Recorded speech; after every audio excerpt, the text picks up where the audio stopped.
Bonjour à tous et à toutes, bienvenue dans une nouvelle vidéo tutoriel de la biologie team.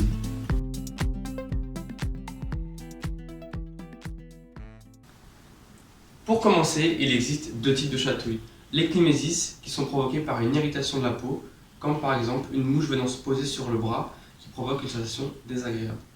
Ensuite, on a les gargalésis, qui sont beaucoup plus intenses et qui sont liées à un état de panique. Elle entraîne un fou rire, une contraction musculaire, ainsi qu'une envie de se tortiller. Cette réaction un peu étrange serait en fait un ancien réflexe de survie.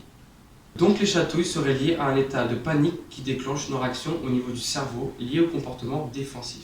Cette région est l'hypothalamus.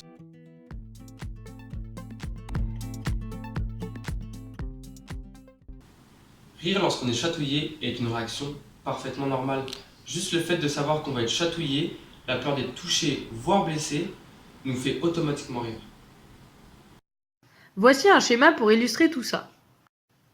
Étape 1. Un stimulus externe, plume pour les gargalésis et un insecte pour les cnimésis, est perçu par les récepteurs de la peau. Étape 2. Celui-ci est transmis via la voie sensitive jusqu'à un neurone situé dans la substance grise de la moelle épinière. Étape 3. Ce neurone va ensuite transmettre un message aux muscles en passant par la voie motrice et les effecteurs musculaires.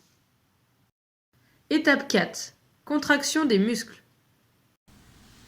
Pour anecdote, les zones les plus sensibles aux chatouilles, le cou, les aisselles et les pieds, sont aussi les plus vulnérables lors d'un combat. Mais pourquoi on ne peut pas chatouiller nous-mêmes? Bonne question. Ceci peut s'expliquer par le phénomène d'atténuation sensorielle. Il est géré par le cervelet. Il est capable de différencier des sensations auto-infligées, donc potentiellement inoffensives pour soi, des sensations inattendues et venant de l'extérieur, donc dangereuses pour l'organisme. C'est donc l'effet de surprise qui déclenche cette réaction.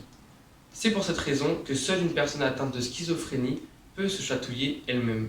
En effet, ces personnes ont du mal à distinguer leurs propres mouvements et les mouvements extérieurs. Voilà, c'est la fin de ce tuto.